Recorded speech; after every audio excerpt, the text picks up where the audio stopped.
nous sommes avec Maître Okoucha Mamat et nous parlons du mandat de dépôt. D'abord, c'est de savoir c'est quoi le mandat de dépôt. Merci madame. Le mandat de dépôt, vous savez que on n'entre pas à la maison d'arrêt comme si on entrait au marché. Il faut avoir un document qui vous conduit donc à la maison d'arrêt. C'est un passeport. Voilà, bon, on peut l'appeler ainsi. Le mandat de dépôt est défini par notre code de procédure pénale comme étant un ordre donné au régisseur d'une prison de recevoir et de détenir une personne visée donc par ce mandat. Alors l'ordre peut être donné par un juge, par une juridiction ou un membre du ministère public. Dans cette personne visée dans le mandat, c'est une personne qui encourt une peine correctionnelle ou encore une peine plus lourde. Donc c'est un ordre donné au régisseur. Lorsqu'il reçoit ce document avec la personne, il la maintient jusqu'à ce qu'il soit autrement décidé. Donc voilà un peu la définition que donne notre code de procédure pénale, notamment en son article 67 du mandat de dépôt. D'accord. Alors il y a plusieurs sortes de mandats, dont le mandat d'amener, Le mandat d'arrêt, tout ça. Qu'est-ce qui le différencie, le mandat de dépôt, de ces autres mandats? D'accord, je commence. Le mandat de dépôt, nous l'avons déjà défini. Le mandat d'amener, c'est le fait de mettre une personne en demeure de se présenter devant un juge ou une juridiction. Donc on l'appelle mandat d'amener. Donc amener la personne à se présenter devant... Donc ça doit aboutir forcément à la prison, à la privation de liberté. Non, un mandat d'amener, c'est de chercher et faire venir une personne devant l'autorité judiciaire qui a signé ce mandat-là. Et donc on l'amène, ça peut être un procureur, ça peut être un juge. Lorsque dans une procédure, on invite une personne mais qui ne se présente malheureusement pas, ce mandat, c'est un ordre donc donné à la force publique de chercher et d'amener cette personne-là devant l'autorité qui a signé donc le mandat. Il y a aussi le mandat de comparution, comme je le disais, le mandat de comparution, ça c'est donc se mettre une personne donc en demeure de comparaître à telle date devant telle autorité judiciaire, donc un juge, une juridiction ou même un membre donc du ministère public. Donc voilà, il y a le mandat d'arrêt. Le mandat d'arrêt, l'avantage c'est qu'il cumule les avantages de mandat d'amener et de mandat de dépôt. Parce que sur la base du mandat d'arrêt, on peut chercher, amener et déposer. Donc, il y a le mandat d'arrêt cumule donc ces deux avantages du mandat d'amener et du mandat de dépôt. Donc il peut être décerné contre une personne en fuite dans le cadre d'une procédure. Soit on ne connaît pas son domicile fixe, soit même elle est en fuite. Ça peut être à l'international par le biais de l'Interpol. Aujourd'hui, c'est facile à travers un mandat d'arrêt international de pouvoir rechercher et conduire immédiatement cette personne-là, l'amener et la déposer aussi. D'accord. Voilà. Bon, j'ai lu quelque part, quelqu'un disait mandat de dépôt, un ticket direct pour la prison pour les plus précaires. Mandat de dépôt? Il dit, il dit mandat de dépôt, un ticket direct pour la prison pour les plus précaires. J'ai pas compris en fait. Pour les plus précaires, qu'est-ce qu'on veut pas? Ça veut dire ceux qui n'ont pas l'argent d'éviter ce dépôt-là. Parce qu'on peut l'éviter, le mandat de dépôt. On peut l'éviter lorsque, par exemple, devant un juge d'instruction, je prends un exemple, après l'interrogatoire et que le juge vous inculpe et de l'infraction qui vous est reprochée, il peut soit décider que vous comparaissez librement, soit décider en fonction de la gravité des faits de vous placer sous mandat de dépôt. Alors lorsque le juge décide donc à ce que vous comparaissez librement, il doit s'assurer de ce que vous présentez de garanties suffisantes vous permettant de vous présenter à telle date qu'il voudra pour la suite de l'instruction. Il peut subordonner cette possibilité-là en vous demandant de verser une caution qu'il fixe librement du haut de sa souveraineté. D'où la précarité de ceux qui ne peuvent pas payer de caution pour être... Non, pas forcément. Pas forcément. Vous pouvez avoir autant de moyens si les faits qui vous sont reprochés sont extrêmement graves. Le juge a la main lourde de vous demander de comparaître librement. C'est une détention préventive. La détention préventive, l'objectif n'est pas de dire que la personne est condamnée définitivement et qu'elle va à la maison d'arrêt. Non. L'objectif, c'est soit faire cesser l'infraction qui vous est reprochée, soit alors éviter qu'il y ait, vous brouiller les pistes de la recherche qu'aura à mener le juge à travers la subordination des témoins et empêcher que la vérité puisse jaillir, mais aussi pour votre sécurité à vous-même. À un moment donné, on ne vous place pas sous mandat de dépôt parce qu'il faut vous placer tout simplement. Non. Pour votre sécurité, vous constatez que, prenez un exemple banal, celui qui commet un accident de voie publique, dès qu'il descend par exemple du véhicule ou l'engin sur lequel il était, et qu'il constate que vraiment sa vie est en danger, le réflexe, c'est de fuir, aller trouver refuge dans une unité de police ou de la gendarmerie la plus proche. Ce n'est pas parce qu'il avoue automatiquement être coupable. D'abord, il se protège.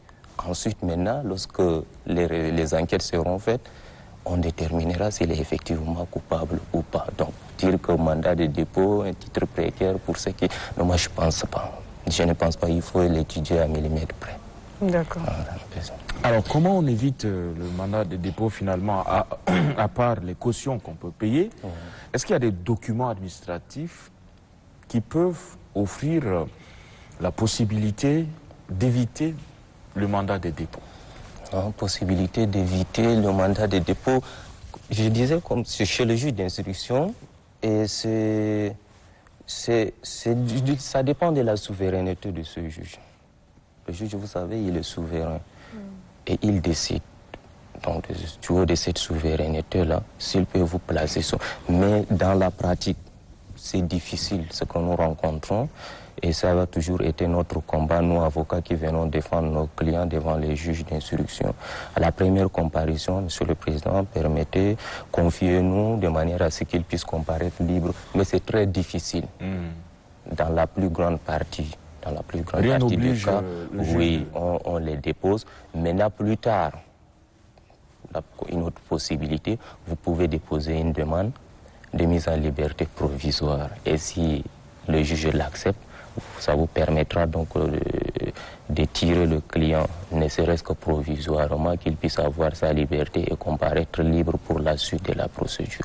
Maintenant, l'autre chose, si le mandat devait être signé par un membre du ministère public, ça peut être un procureur de la République, un procureur général, comment l'éviter? Je ne sais pas, l'éviter s'il décide de ne plus poursuivre. Donc, parce que le procureur, on dit qu'il a, celui qui a l'autorité de poursuivre, donc il a le pouvoir aussi de classer la procédure sans suite s'il estime qu'il n'y a pas de charges suffisantes ou alors à l'état actuel de la procédure, il estime que l'engagé est encore inopportun, donc vous êtes sauvé. Inopportun, c'est-à-dire? Inopportun, ça veut dire à l'état actuel, il n'y a pas une preuve concrète permettant donc d'engager une procédure contre la personne conduite devant lui. Et donc vous évitez donc la possibilité ou alors la malchance de vous retrouver en prison. Donc voilà un peu... Et dans le cas où il n'y a pas de plainte? Non, mais le procureur peut être du même par simple dénonciation. D'accord. Par simple dénonciation peut engager une procédure. Alors, le mandat de dépôt, quelle est sa durée, maître? Sa durée, ça dépend. Lorsque nous sommes, par exemple, un procureur de la République qui engage une procédure et décide de placer le prévenu sous mandat de dépôt, alors l'article 293 du notre Code de procédure pénale dit que les effets du mandat de dépôt cessent par la comparution du prévenu devant le tribunal. Donc, si le tribunal ne statue pas sur l'aspect correctionnelle et qu'il entend maintenir le prévenu en détention provisoire, il doit donc ordonner son maintien par une décision avant dire droit. Donc c'est un jugement qu'il prend avant dire droit d'ordonner son maintien. Mais alors, lorsqu'il aura ordonné son maintien, la décision, au fond, doit intervenir dans un délai d'1 mois. Après ce délai d'1 mois, le prévenu placé sous mandat de dépôt, sa détention devient illégale. Parce que légalement, il n'y a plus un titre pouvant le permettre d'être maintenu en détention provisoire. Mais là est tout le combat. La réalité est tout autre.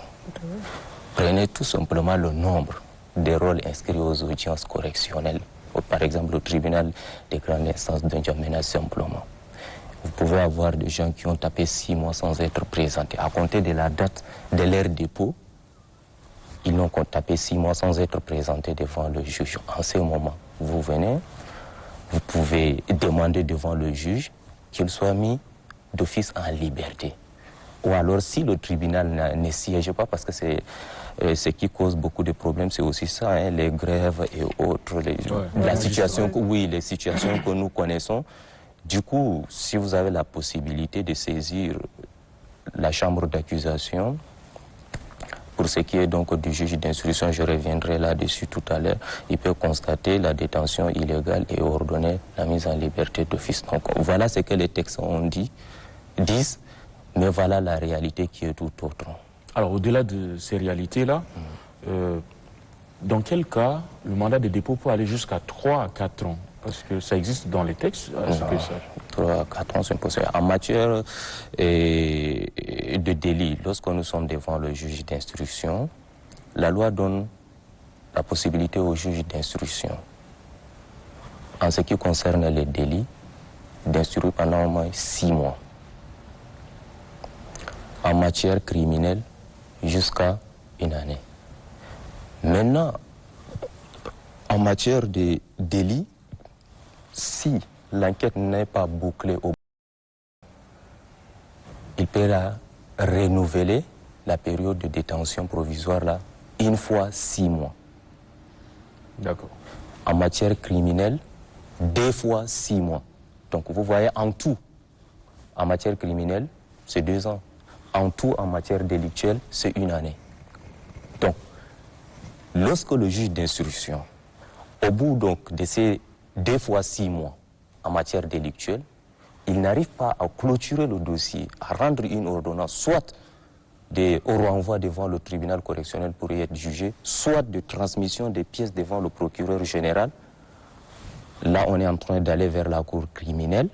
S'il n'arrive pas à le faire, vous pouvez donc saisir par requête la chambre d'accusation, qui est une chambre au sein de chaque cour d'appel, qui est chargée donc de veiller et de contrôler les activités des juges d'instruction près du tribunal.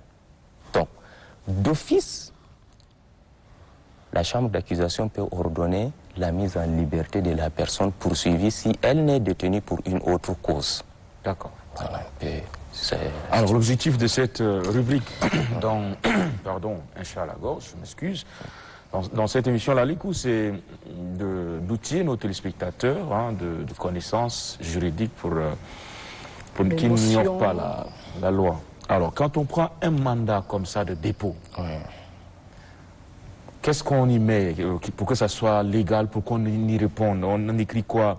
Est-ce qu'il faut avoir le cachet de tel, il faut avoir le nom de tel pour que ça soit un mandat de dépôt légal qui doit sévir de tout son. C'est parfait. J'y avais pensé, je voulais emporter quelques exemplaires, mais lorsque je fouettais mes dossiers, je n'avais pas un mandat de dépôt qui ne soit pas rempli. Alors tout ce qui est rempli, c'est ce qui comporte soit les noms des personnes que j'ai défendues, soit les personnes contre lesquelles j'ai défendu le dossier. Et vous savez que cela est couvert par le secret professionnel, je ne peux pas venir déballer cela. Mais ce qu'il faudra retenir, un mandat de dépôt doit contenir l'identité complète de la personne. C'est-à-dire son âge, est-ce qu'il a des antécédents, il a eu un antécédent judiciaire, son nom, prénom, son adresse, et la qualité de l'autorité et son sceau qui a émis donc le mandat. Est-ce c'est le procureur de la République. Si oui, son nom, sa qualité, sa signature et son sceau. Est-ce c'est le procureur général ou alors est-ce c'est le juge d'instruction? Mais tout compte fait, le mandat doit contenir des informations complètes de la personne poursuivie. Il commence souvent par ordonne à tout huissier, agent des forces publiques, de conduire le nommé tel. Ensuite, donc, suivra les informations relativement à son identité. Maintenant, on dit enjoint le receveur, le régisseur de la maison d'arrêt de recevoir et de détenir la personne ci-dessus décrite jusqu'à ce qu'il ne soit autrement ordonné. Jusqu'à ce qu'il ne soit autrement ordonné, ça peut, c'est une décision justement, soit de mise en liberté provisoire, soit une décision définitive qui dit que cette personne n'est pas coupable et qu'elle doit être remise tout simplement en liberté. Est-ce que ça contient l'identité d'une personne plaignante? Non. Vous ne savez pas qui vous convoque, on vous prend comme ça? Non, ça, il ne faut pas confondre le mandat de dépôt avec la plainte. Parce que d'abord, c'est la plainte qui explique les faits, qui contient l'identité de la personne qui initie une procédure contre vous. Voilà. Maintenant, la procédure est initiée, vous êtes orienté chez un enquêteur qui a bouclé son enquête, il transmet le dossier chez le procureur de la République. Vous arrivez chez le procureur de la République qui estime que ici c'est un cas grave et que c'est un cas de flagrance par exemple, il décide tout simplement de vous placer sous mandat de dépôt. Déjà, vous connaissez l'identité de la personne qui a initié la procédure. Ah, d'accord. Voilà. Maintenant, l'aspect pénal, c'est ce qui concerne le ministère public. Et le ministère public qui estime que, dans ce cas de l'espèce-là, je ne peux pas vous laisser comparaître libre. Je vais donc vous placer sous mandat de dépôt après vous avoir interrogé, tant sur votre identité, tant sur l'affaire même vous concernant. Ensuite, il décide. Mais le mandat de dépôt donc doit, au-delà des informations justement concernant la personne du prévenu, il doit ressortir clairement les faits qui vous sont reprochés et le texte de la loi visé dans le cadre de cette procédure-là. Donc tout cela est contenu dans le mandat de dépôt. Okay. D'accord. Maître Oukacha Mamat, merci d'être venu sur ce plateau. Merci beaucoup.